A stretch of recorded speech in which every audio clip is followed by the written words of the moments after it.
Purvanchal expressway पर वायुसेना ने दिखाया दम। लड़ाकू विमान जगुआर, सुखोई और मिराज ने एयर स्ट्रिप पर उतर करके पराक्रम दिखाया।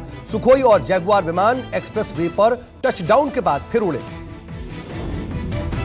मिराज 2000 ने एक्सप्रेसवे पर लैंडिंग की। किसी भी युद्ध के समय एक्सप्रेसवे अहम होते हैं। एयरफोर्स स्टेशन पर नुकसान पहुंचने पर किसी भी तरह की इमरजेंसी लैंडिंग और टेक ऑफ एक्सप्रेसवे से ही किए जा सकते हैं। पूर्वांचल एक्सप्रेसवे पर उतरा AN-32 विमान। गरुड़ कमांडो ने दिखाया ऑपरेशन नमूना। कमांडोज ने आपात स्थिति में ऑपरेशन को अंजाम कैसे दिया जाता है, यह दिखाया। कमांडोज ने मॉक ड्रिल की।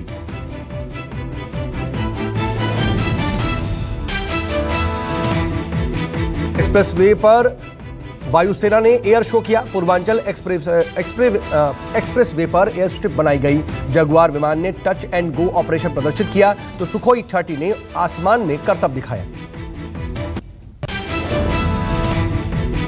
पूर्वांचल एक्सप्रेसवे पर आज से फर्राटा भरेंगी गाड़ियां। पीएम मोदी ने यूपी को पूर्वांचल एक्सप्रेस की सौगात दी। 341 किलोमीटर लंबा पूर्वांचल एक्सप्रेसवे लखनऊ से गाजीपुर तक जाएगा। एक्सप्रेसवे पर पूर्वी और पश्चिमी यूपी से जोड़ करके गाड़ियां आ जा सकेंगी।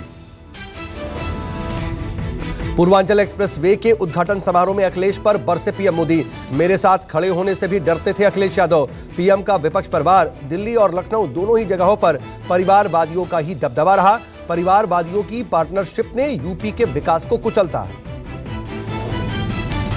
लखनऊ हो या दिल्ली, दोनों स्थानों पर परिवारवादियों का ही दबदबा रहा। सालों साल तक परिवारवादियों की यही पार्टनरशिप यूपी की आकांक्षाओं को कुचलती रही, बर्बाद करती रही। पीएम मोदी ने कहा, जब 3 साल पहले मैंने पूर्वांचल एक्सप्रेसवे का शिलान्यास किया था, तब से यह सोचा नहीं था कि इसी एक्सप्रेसवे पर यह विमान उतरेगा, मैं भी विमान से लैंड करूंगा। यह यूपी की शान है, यह यूपी का कमाल है। साल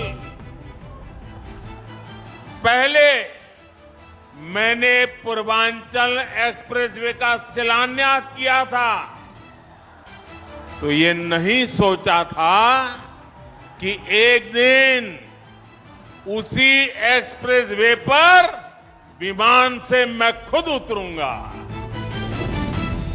पूर्वांचल एक्सप्रेसवे के उद्घाटन से पहले अखिलेश यादव बोले, पूर्वांचल एक्सप्रेसवे हमारी सपा सरकार की उपलब्धि है। फीता आया लखनऊ से और नई दिल्ली से कैंची आई। सपा के काम का श्रेय लेने को मची है खींचम खिंचाई। अखिलेश बोले, कुछ लोग अपना राज बस ऐसे ही दिखाते हैं, दूसरों की पट्टी पर अपना जहाज उतारते हैं। अखिलेश यादव ने कहा, यही नारा आज का नहीं चाहिए बीजेपी। यूपी का विकास होगा, 22 में बदलाव होगा। कल से खुलेगा करतारपुर साहिब कॉरिडोर। श्री गुरु नानक देव जी के प्रकाश पर्व से पहले केंद्र सरकार ने फिर से करतारपुर कॉरिडोर खोलने का फैसला किया। गुरु पर्व 19 नवंबर को है और इससे पहले मोदी ने सिख तीर्थयात्रियों को तोहफा दिया है। मार्च 2020 को कोरोना के चलते कॉरिडोर बंद किया गया था। यूपी बिहार के बाद राजस्थान में MIM की एंट्री। ओवैसी ने कहा, विधानसभा चुनाव लड़ेगी पार्टी। ओवैसी ने कहा कि राजस्थान इकाई की औपचारिक शुरुआत जल्द ही की जाएगी। राजस्थान के मुसलमान कांग्रेस और बीजेपी से नाराज हैं। कांग्रेस प्रदेश अध्यक्ष गोविंद सिंह डोटासरा ने ओवैसी को बताया अमित शाह की भी पार्टी। ओवैसी के राजस्थान चुनाव लड़ने के ऐलान पर डोटासरा ने कहा, चुनाव आते आते और भी लोग आएंगे, पर राजस्थान में कोई भी आए कांग्रेस पर असर नहीं पड़ेगा। बिहार के मुख्यमंत्री नीतीश कुमार ने शराबबंदी को लेकर के सबसे बड़ी समीक्षा बैठक की। इस बैठक में राज्य के सभी जिलों के DM, SP के अलावा गृह विभाग के बड़े अधिकारी भी मौजूद रहे। सीएम ने अफसरों को सख्ती के साथ निर्देश दिए कि शराबबंदी को किसी हाल में लागू कराना है, बाधक बनने वालों पर कड़ी कार्रवाई की जाए। जम्मू कश्मीर के श्रीनगर में हैदरपुरा इलाके में सुरक्षा बलों ने पाकिस्तानी आतंकी हैदर और उसके साथी को मार गिराया। आतंकियों के खिलाफ ऑपरेशन में आतंकियों के एक मददगार और मकान मालिक की भी मौत।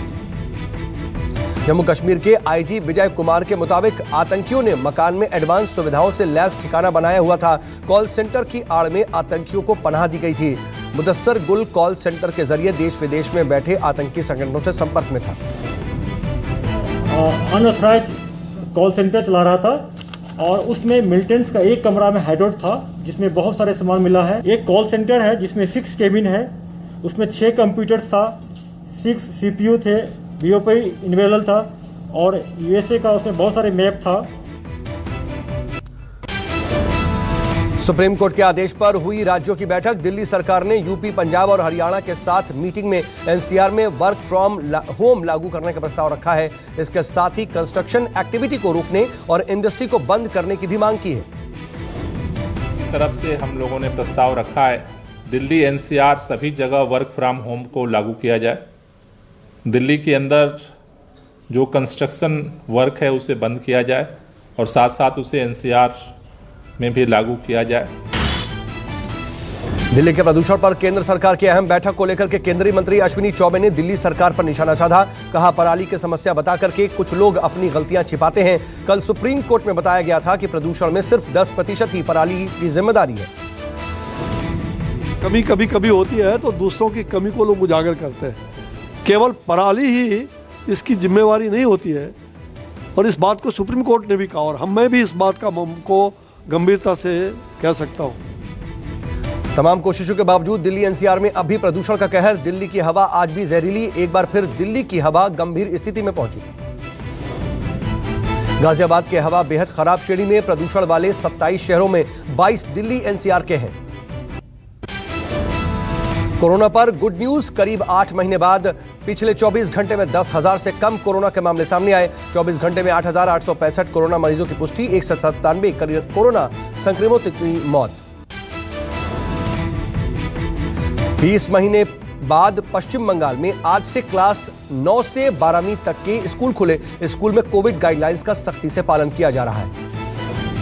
राजस्थान में स्कूल खुलते के साथ ही कोविड की जद में मासूम। जयपुर के एक निजी स्कूल में 2 बच्चे पॉजिटिव पाए गए। 99 देशों से भारत आने पर यात्रियों को नहीं रहना होगा क्वारंटीन। केंद्र सरकार ने लिया फैसला। America, France, Germany, Australia, Netherlands और रूस से भारत आने वाले यात्रियों को सेल्फ डिक्लेरेशन फॉर्म भरना होगा। दिल्ली में डेंगू की दहशत। हर हफ्ते बढ़ रहे हैं डेंगू के मरीज। दिल्ली में अब तक सामने आ चुके हैं 5,277 मामले। एक सर्वे के मुताबिक NCR में 43% परिवार के कम से कम एक सदस्य को डेंगू। दिल्ली के अशोक विहार में एशियन पेंट्स की तरफ से नोवेल्टी पेंट हाउस होम्स की शुरुआत। उद्घाटन के मौके पर एशियन पेंट्स के मैनेजिंग डायरेक्टर और CEO अमित सहगल मुख्य अतिथि के तौर पर पहुंचे। एशियन पेंट्स की तरफ से बनाए गए मेगा स्टोर में एशियन पेंट्स की हर वैरायटी और सभी तरह के प्रोडक्ट मिल जाएंगे ताकि ग्राहक बड़े बाजार में एक ही जगह एशियन पेंट्स की प्रोडक्ट पा सके। CBI की बड़ी कार्रवाई। बाल यौन शोषण मामले में दिल्ली, यूपी, आंध्र प्रदेश समेत देश के 14 राज्यों में छापेमारी। बच्चों के यौन शोषण को रोकने के लिए 20 नवंबर तक बाल सुरक्षा सप्ताह मनाया जा रहा है। पंजाब में दाखा विधानसभा क्षेत्र के अकाली विधायक मनप्रीत आयली के घर पर आयकर विभाग ने छापेमारी की। सुबह 6 बजे इनकम टैक्स की टीम ने दबिश दी। उदयपुर में ग्राम विकास अधिकारी मुकेश मीणा को एंटी करप्शन ब्यूरो ने 15,000 की रिश्वत लेते हुए रंगे हाथों पकड़ा। बताया जा रहा कि मनरेगा श्रमिकों का वेतन जारी करने के लिए ग्राम विकास अधिकारी ने रिश्वत मांगी थी। दुबई से फ्लाइट की लाइफ जैकेट में छिपाकर 2.5 किलो सोना ला रहा था एक शख्स। कस्टम ने एयरपोर्ट पर गिरफ्तार किया। बिहार में लखीसराय एक ट्रक और सुमो के बीच भीषण टक्कर में यहां पर 6 लोगों की मौत हो गई। मृतक 5 लोग एक्टर सुशांत सिंह राजपूत के रिश्तेदार थे। मुजफ्फरनगर के ज्वेलर्स शोरूम में 75 लाख की चोरी का खुलासा। दिन दहाड़े रामकुमार ज्वेलर्स शोरूम में हुई थी चोरी की वारदात। एक चोर और साजिश में शामिल शोरूम के 3 लोग गिरफ्तार।